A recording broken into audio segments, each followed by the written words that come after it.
Em maio de 2017, eu comprei Bitcoin pela primeira vez e o preço era cerca de $2.000. E eu perdi muito dinheiro com shitcoins. Talvez alguns bitcoins aí que hoje valem alguns milhões de reais. E foi só depois de perder essa quantidade gigantesca de dinheiro é que eu realmente fui sentar para estudar de verdade. Eu fui a fundo, eu parei de dar ouvido para guruzinho cripto da internet e eu aprendi com algumas das mentes mais brilhantes do ecossistema. E foi aí que eu me tornei um maximalista. Nos próximos 30 minutos você vai entender exatamente por que, matematicamente falando, comprar shitcoin não é investimento, é doação. E você está na ponta errada dessa doação. Você está doando seu dinheiro para os fundadores do projeto, para os early investors, para os marqueteiros que te venderam o sonho. E a parte que mais me deixa puto de tudo isso é que esses caras sabem disso. Eles sabem que o jogo é viciado, mas eles continuam vendendo porque funciona para eles. Até você descobrir os 6 pilares que eu vou te mostrar, aí então o jogo acaba para sempre. Depois de perder muito dinheiro com shitcoins, eu fiz o que qualquer pessoa irritada faz. Eu fui estudar para entender aonde realmente eu errei. Mas dessa vez eu não queria a opinião de youtuber que ficava olhando o gráfico e falando que tudo ia subir. Eu não queria a threadzinha no Twitter. Eu queria estudar com os caras que realmente entendessem do assunto no nível mais profundo possível. Então eu mergulhei a fundo. Eu assisti centenas de horas de podcasts, eu li dezenas de livros, eu estudei os argumentos dos maiores especialistas do mundo. Por exemplo, Saifedean Ammous, o autor do livro padrão Bitcoin, Bitcoin Standard, que é PhD em economia. O cara literalmente escreveu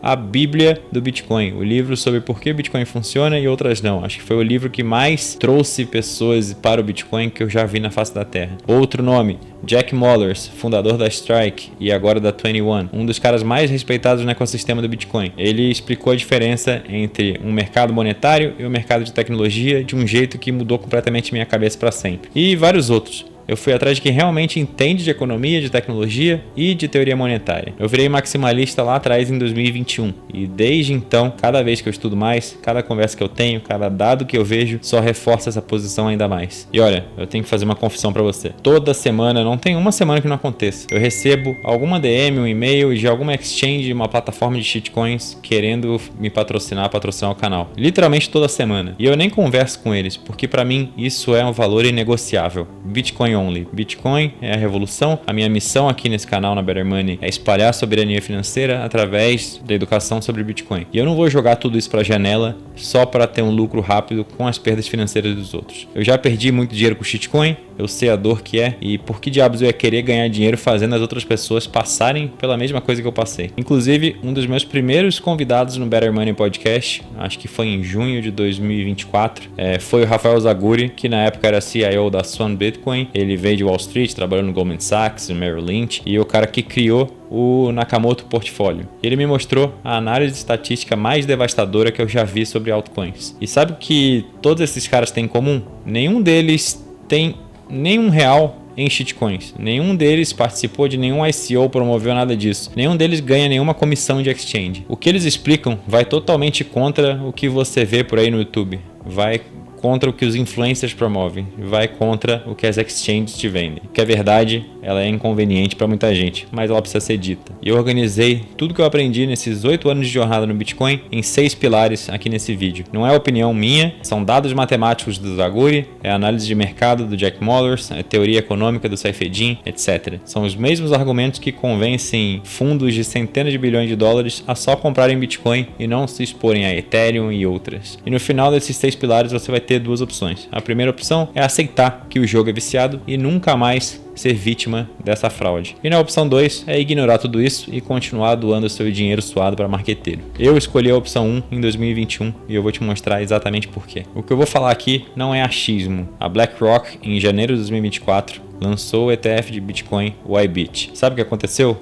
Virou simplesmente o lançamento de ETF mais bem sucedido da história da humanidade. E por que você acha que o ETF de Ethereum, de outras criptomoedas, não foi tão bem sucedido? Outro exemplo, Michael Saylor transformou sua empresa MicroStrategy e mudou a estratégia da empresa inteira de cabeça para baixo. Hoje ele tem a maior quantidade de bitcoins, uma instituição na face da terra, e não é um treasury de Ethereum, não é um treasury de Cardano, não é um treasury de Solana. É só Bitcoin e ponto final. Essas não são apostas emocionais, são decisões que passam por centenas de advogados, contadores, analistas financeiros, consultores de risco, gente que literalmente procura problemas no que você está fazendo. Esse é o trabalho deles, encontrar por que algo não deveria ser feito. E mesmo assim, a conclusão deles é sempre a mesma: Bitcoin only. Quando eu te digo que eu virei maximalista, não é fanatismo, não é um fator emocional, não é que eu tenho raiva das shitcoins. É simplesmente chegar nas mesmas conclusões que as mentes mais brilhantes e as instituições mais rigorosas do mundo estão chegando agora em 2025. E você vai entender exatamente por quê. Vamos para os 6 pilares. Pilar número 1.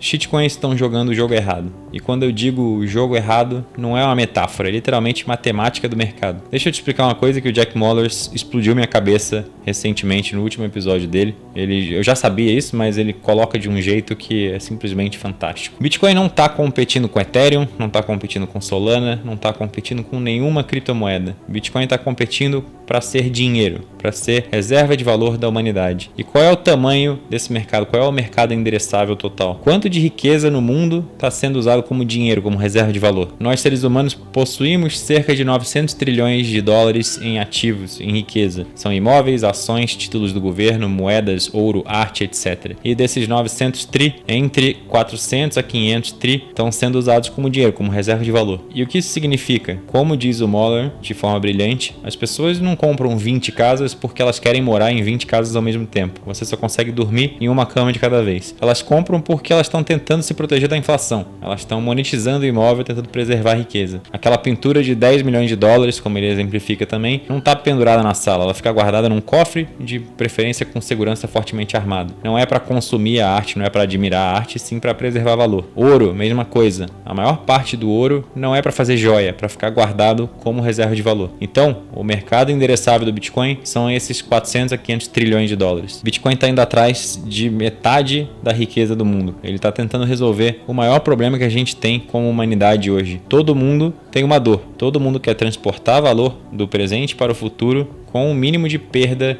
energética possível, com o máximo de eficiência possível, certo? E as shitcoins? Ethereum, Solana, Cardano, seja lá qual for a shitcoin da vez dessa semana. No melhor dos casos, elas são tecnologias, são empresas de software. E qual é o mercado endereçável de uma empresa de tecnologia? Jack Mallers fala um exemplo muito bom, que é...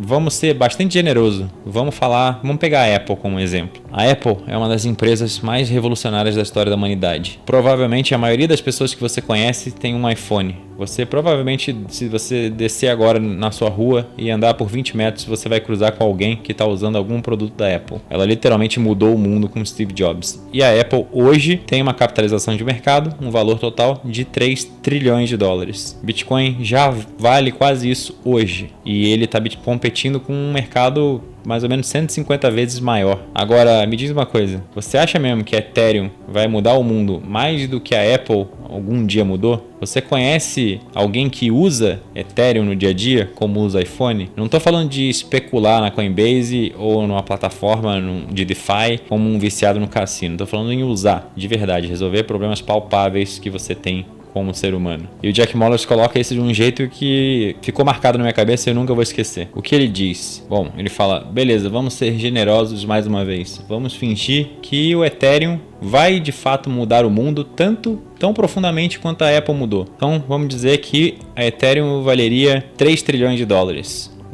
Praticamente o que o Bitcoin vale hoje, um pouco mais. Então, o teto do Ethereum, no cenário mais otimista possível, é basicamente o chão do Bitcoin. Ou seja, são coisas completamente distintas, são ligas completamente diferentes. É tipo você pegar o 15 de Piracicaba para jogar contra o Paris Saint-Germain. Pilar número 2. Os números não mentem. Esse daqui é completamente devastador, porque não é teoria, é dado empírico. Quando o Rafa Zaguri veio no meu podcast há mais ou menos 1 ano e 3 meses atrás, ele tinha feito uma análise que eu nunca tinha visto ninguém fazer. Ele pegou 8.000 altcoins, todas que tinham dados públicos desde 2016 até o momento em que a gente fez essa conversa. Ele rodou os números de todas elas, quanto cada uma teve de retorno comparado ao Bitcoin. E os resultados, cara, foram um completo massacre. Das 8.000 altcoins, apenas 41 tinham superado o Bitcoin. 41 de 8 mil. Isso é 0,5% de chance, 0,5%. Agora, vamos fingir que você tem uma bola de cristal e é o melhor trader do mundo, tá? Você sabe o futuro. Você acerta todas as 41, exatamente as 41 moedas que superaram o Bitcoin. Sabe quanto você ganhou a mais? Você ganhou 40% a mais. Você foi o melhor trader do mundo, você acertou todas as 41 de 8 mil e ganhou 40% a mais. Não 10 vezes a mais, não 100 vezes a mais, só 40%. Beleza, agora vamos para o outro lado da moeda. As 2.635 altcoins que ainda tinham algum preço, que não morreram completamente, retornaram 0,4 Bitcoin para cada Bitcoin investido. Ou seja, você perdeu aproximadamente 60% do seu dinheiro. E as outras 5.300 altcoins morreram literalmente zero, 100% de perda. Então deixa eu colocar isso da forma que o Zaguri coloca brilhantemente. Imagina que você entra num cassino e o dono vira para você e fala: você tem 0,5% de chance de ganhar 40% a mais do seu dinheiro, mas você tem 99,5% de chance de perder quase tudo ou literalmente tudo. Você jogaria nesse cassino? Você colocaria o seu dinheiro suado que você trabalhou meses, anos para juntar nesse jogo? É o pior cassino que já existiu na história da humanidade. E o Zaguri chamou isso do jeito certo. Não é diversification, é worsification. Você não está diversificando, você está piorando o seu portfólio. E esses não são dados que eu inventei, não é opinião, é simplesmente matemática com dados públicos e disponíveis que você pode fazer e rodar agora. 8 mil moedas, 0,5% de chance de ganhar 40% a mais e 99,5% de chance de perder quase tudo ou tudo. Os números não mentem, você pode ignorar a realidade, mas você não pode ignorar as consequências de ignorar a realidade. E só quem tem interesse financeiro em fazer você perder dinheiro vai tentar te convencer do contrário. Vamos para o pilar número 3. A arquitetura aberta mata qualquer vantagem competitiva. Esse é um ponto que muita gente provavelmente não entende, mas quando você entende, você vê que é game over para qualquer shitcoin. Quando você compra ação da Apple, você está comprando vantagem competitiva. A Apple pode desenvolver um produto novo, revolucionário, que ninguém tem acesso. Hoje em dia eles não são mais tão revolucionários assim, mas já foram um dia. Mas a Apple é uma empresa de arquitetura fechada. Você não sabe o que eles estão desenvolvendo lá no laboratório de R&D deles, de pesquisa e desenvolvimento. Então, faz sentido comprar ação de várias empresas de tecnologia porque uma pode criar algo revolucionário que as outras não têm. Só que com as criptomoedas é diferente. Por definição, elas são código de arquitetura aberta. Você não investiria numa caixa preta, num buraco negro que você não sabe o que está acontecendo. Então o código é público, ele é auditável, todo mundo pode entrar, ver, copiar, e é aí que vem o problema mortal para qualquer shitcoin. Vamos supor que amanhã saia uma moeda nova XYZ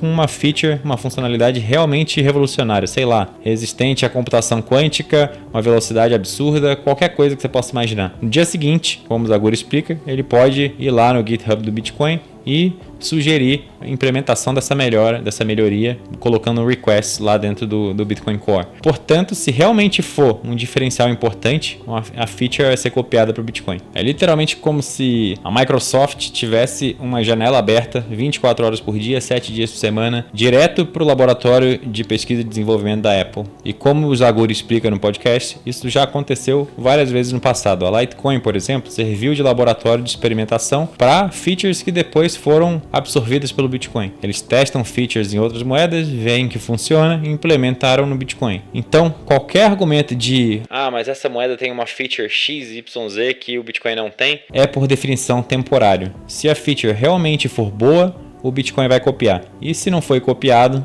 provavelmente é porque não é tão boa quanto você acha. Mas tem um problema ainda maior. Você não consegue copiar o que a gente chama de efeito de rede. Bitcoin tem quase 17 anos de efeito de rede. São 17 anos de pessoas, empresas, governos, instituições diversas construindo infraestrutura em cima dele. 17 anos de política monetária imutável, sem mudanças, sem surpresas. Para uma moeda nova criar um efeito de rede que supere isso, ela precisaria ter uma feature tão revolucionária que nunca foi pensada antes, e essa feature precisaria ter uma adoção tão rápida que superasse esses 17 anos de efeito rede do Bitcoin, antes que o Bitcoin pudesse simplesmente copiar o código. Qual é a probabilidade disso acontecer?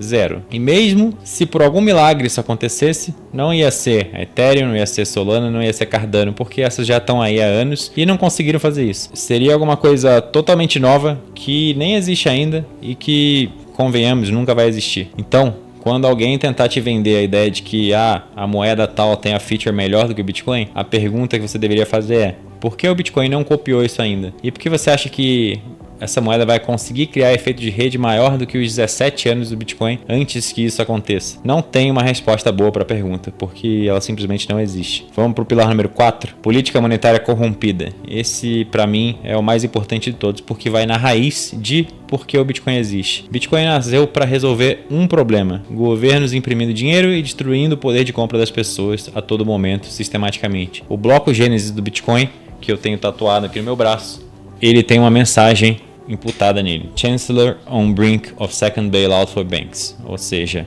chanceler à beira de fazer o segundo bailout para os bancos. Ou seja, Satoshi deixou ali um protesto contra uma política monetária corrompida do sistema atual. A única coisa que realmente importa, uma moeda que compete com o Bitcoin, é: a política monetária sólida, é imutável, é previsível? Ethereum teve quantas mudanças de política monetária desde que ele foi criado? Eu acho que foram de 8 a 10. E o Bitcoin, zero. Zero mudanças em 17 anos. E falando de Ethereum, a mudança mais absurda de todas foi migrar para o Proof of Stake em 2022. Deixa eu te explicar por que o Proof of Stake mata qualquer possibilidade de Ethereum competir como dinheiro algum dia. Proof of Work nada mais do que física, é mundo real. Você precisa gastar energia, comprar equipamento, fazer trabalho computacional. É como minerar ouro, você precisa cavar, gastar energia, fazer trabalho real para tirar ouro do solo. E Proof of Stake é pura e simples política. É um grupo de pessoas que tem a maior quantidade de moedas decidindo quais são as regras do jogo. Sabe o que mais que funciona assim? Pois é,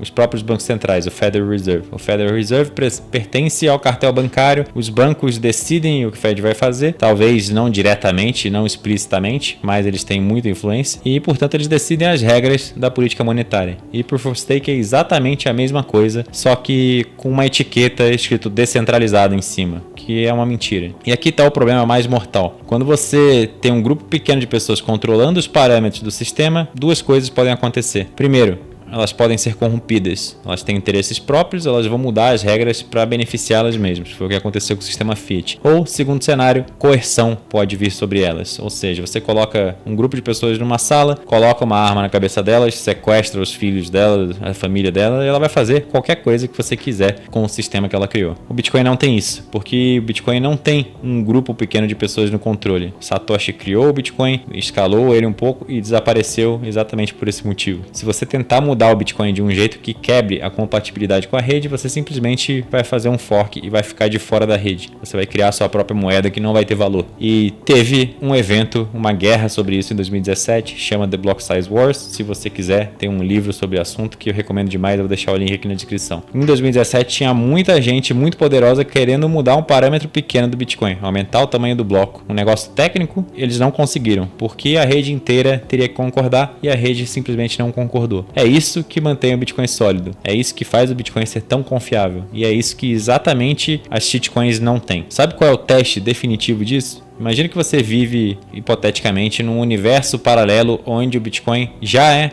o padrão monetário do mundo, ok? Todo mundo usa Bitcoin no dia a dia, todo mundo usa Bitcoin como reserva de valor, meio de troca, unidade contábil. A política monetária escrita no código é imutável, você roda o seu nó, você verifica suas transações e é tudo 100% transparente. Aí eu chego nesse universo e eu falo: ó, eu tenho uma ideia melhor, pessoal, vamos reunir aqui um grupo de 11 pessoas que vai se reunir numa sala e vai decidir qual vai ser o preço do dinheiro. Eles sabem mais do que todo o mercado juntos e, portanto, eles devem ter o poder de decidir qual é a taxa de juros para todo mundo.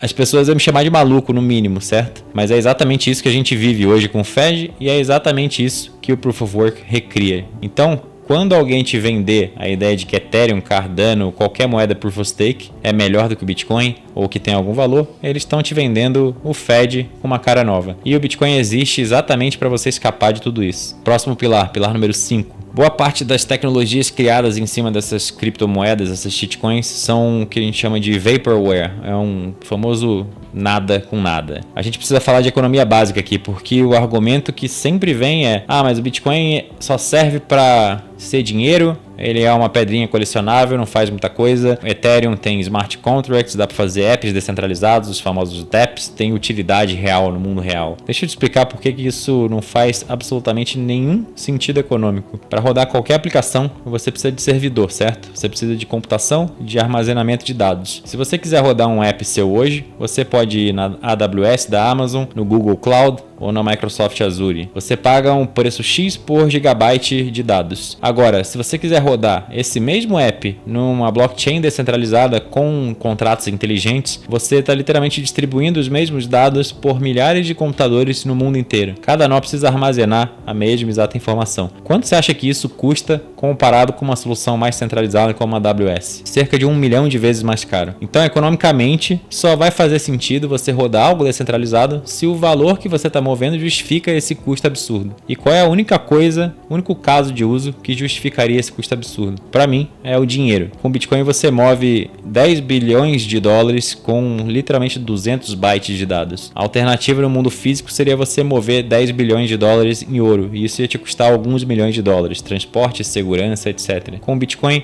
alguns dólares de taxa. Então, Bitcoin tem um desconto de 1 milhão de vezes comparado com a alternativa física, que já funciona no mundo atual e é comprovado com a história. E os dApps, os apps descentralizados, têm um custo de 1 milhão de vezes maior do que a alternativa que já existe vigente, que é a alternativa centralizada, a AWS, Google Cloud, etc. Enxergou o problema? E depois de quantos anos de promessa? Ethereum existe desde 2015. Quantos apps descentralizados realmente úteis surgiram? Quantas pessoas você conhece que usam um dApp no dia a dia? Não para especular, para usar. O Uber não está rodando na blockchain. Instagram, a Meta não roda Instagram na blockchain. O Elon Musk não roda o Twitter na blockchain. Por quê? Simplesmente porque não faz sentido econômico nenhum. E a cereja do bolo é a seguinte: Ethereum prometeu migrar de Proof of Work para Proof of Stake, sei lá quantos anos atrás, acho que 8 anos atrás. E aí levou anos para realmente entregar essa promessa. E mesmo agora que entregou, os dApps continuam não fazendo sentido econômico nenhum. Eles continuam caros demais, continuam lentos demais, continuam sem adoção real. Enquanto isso, o Bitcoin está aí funcionando há 17 anos, sem parar, sem downtime, sem mudança. Só fazendo exatamente aquilo que ele prometeu fazer. Ser dinheiro sólido, descentralizado, imutável e inconfiscável que ninguém consegue imprimir. Sexto e último pilar: a natureza fraudulenta das shitcoins. E aqui eu vou ser muito direto, sem rodeio. Shitcoins são scams, são golpes até que você prove o contrário. Eu não falo isso de forma leviana. Deixa eu te explicar por quê, porque eu sei que muita gente vai se revoltar com esse comentário. Quando você lança um token novo, você está criando uma moeda nova. E a pergunta que não quer calar é: por que você não usa o Bitcoin? O Bitcoin já existe, o Bitcoin é comprovado, ele funciona, ele é descentralizado de verdade, é open source, é auditável. Se o seu projeto é de fato legítimo, se você quer realmente construir algo útil para a humanidade, para que você precisa de uma moeda nova? A resposta é muito simples. É porque você quer enriquecer com a emissão dela. O padrão é sempre o mesmo. Você cria um token, você e os seus cofundadores ficam com uma porcentagem grande, você traz algum pool de investidores iniciais que também vão ficar com uma boa parte da porcentagem da pré-mineração, você lista ela numa exchange, você faz uma bela campanha de marketing, você paga um monte de influencer aí no YouTube e nas redes sociais para promover, aí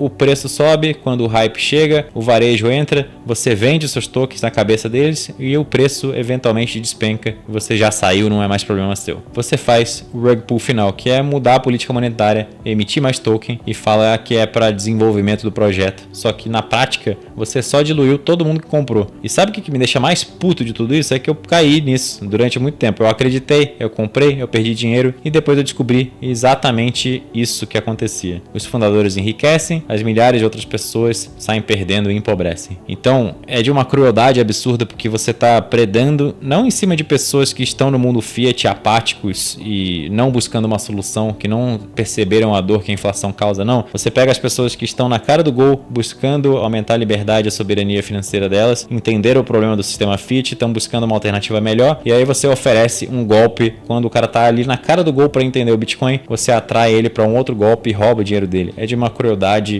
bizarra, é revoltante. E por isso, quando eu vejo gente promovendo shitcoin, eu fico muito puto, porque eu sei a dor que é. Eu vejo essas pessoas fazendo outras pessoas passarem pela mesma dor que eu passei. Saifeddin Ammous colocou do jeito certo. Would you classify Ethereum as a shitcoin? For sure, it's the mother asshole from which the shitcoins spring.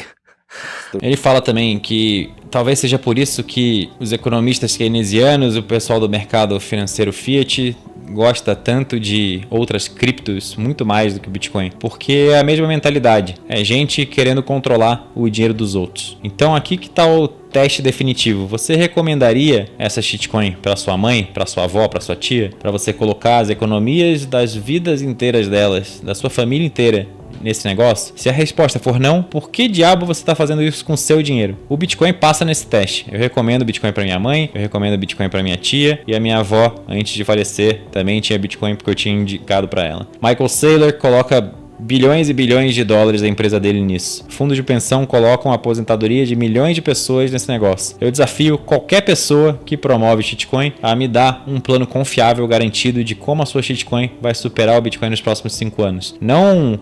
pode ser que, não talvez, um plano real, palpável. Ninguém consegue, porque simplesmente não existe. E é por isso que todo grande investidor institucional, todo grande fundo, toda empresa séria que coloca dinheiro em cripto, coloca em Bitcoin, só em Bitcoin. Porque eles fizeram o trabalho de casa. E eles contrataram PhDs, eles rodaram os números e eles sabem o que estão fazendo. A conclusão é sempre a mesma. Bitcoin only. Portanto, se você chegou até aqui no vídeo, olha onde você está agora. Você acabou de enxergar os 6 pilares irrefutáveis que não são opinião minha, são dados matemáticos, análise econômica e realidade técnica e objetiva. Você entendeu que shitcoins não competem com Bitcoin, elas competem num mercado 150 vezes menor. Você viu que de 8 mil moedas você tem 0,5% de chance de ganhar só 40% a mais contra 99,5% de chance de perder tudo ou quase tudo. Você entendeu que código aberto mata qualquer vantagem competitiva. Você viu que política monetária corrompida é exatamente o problema que o Bitcoin veio resolver e as shitcoins estão apenas recriando e postergando a existência desse problema. E você entendeu que dApps não funcionam economicamente, custam 1 milhão de vezes mais caro do que a alternativa mais centralizada. E você também viu a natureza fraudulenta das shitcoins, são scams até que se provem o contrário. Você não é mais a pessoa que entrou nesse vídeo, você agora tem informação que a enorme maioria das pessoas do mundo simplesmente não tem. E agora você tem uma escolha a fazer. Se esse vídeo mudou a sua forma de pensar, pode ter certeza que ele vai poupar você de perder muito dinheiro. E, portanto, se te mostrou algo que você nunca tinha visto antes e fez você pensar diferente, te peço para você deixar o seu like, não para o algoritmo, mas para que outras pessoas possam ver o que tem aqui de valor e possam se salvar também. Também se inscreve no canal, ativa o sininho, porque eu vou continuar trazendo esse tipo de conteúdo, sem patrocínio de exchange, sem conflito de interesse, só verdades objetivas. E compartilhe esse vídeo com alguém que você se importa, aquele seu amigo que está pensando em comprar Ethereum ou que ainda está esperando as shitcoins do ciclo passado que ele comprou no topo se recuperarem, porque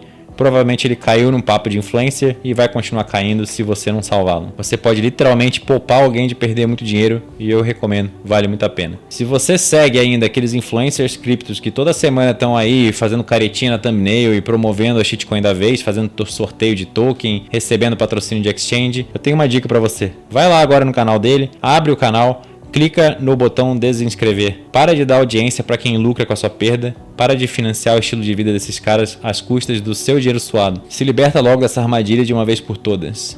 E daqui a alguns anos você volta aqui e me agradece, beleza? Agora, se você chegou até aqui e você entendeu que o Bitcoin é a saída, mas você não sabe exatamente por onde começar, como comprar com segurança, como guardar, como montar uma estratégia de longo prazo, Bitcoin Exit Plan, meu curso completo onde eu ensino tudo que você precisa saber para dar o opt-out desse sistema fiat perverso de uma vez por todas. E principalmente eu também ensino lá dentro como evitar as principais armadilhas em torno do Bitcoin. A maior delas sendo exatamente essa que a gente acabou de destrinchar aqui no vídeo, as shitcoins. Link na descrição do vídeo, Bitcoin Exit Plan, para você nunca mais cair nessa cilada. E olha, se depois de tudo isso você ainda quer mais munição, a conversa completa que eu tive com o Zaguri lá em junho de 2024 tá aqui no podcast, um dos primeiros vídeos do canal. Tem quase 1h30 e a gente foi muito mais a fundo em cada um desses pontos. Zaguri detalha como o fundo de pensão analisa o Bitcoin, como a BlackRock usa o framework que ele criou, o Nakamoto Portfólio, e os bastidores de como ele convenceu instituições bilionárias a comprarem Bitcoin. E principalmente ele explica por que maximalismo não é fanatismo, é simplesmente chegar nas mesmas conclusões que algumas das mentes mais brilhantes do mercado financeiro já chegaram até hoje. Tá aqui na tela agora, é só clicar e a gente continua lá.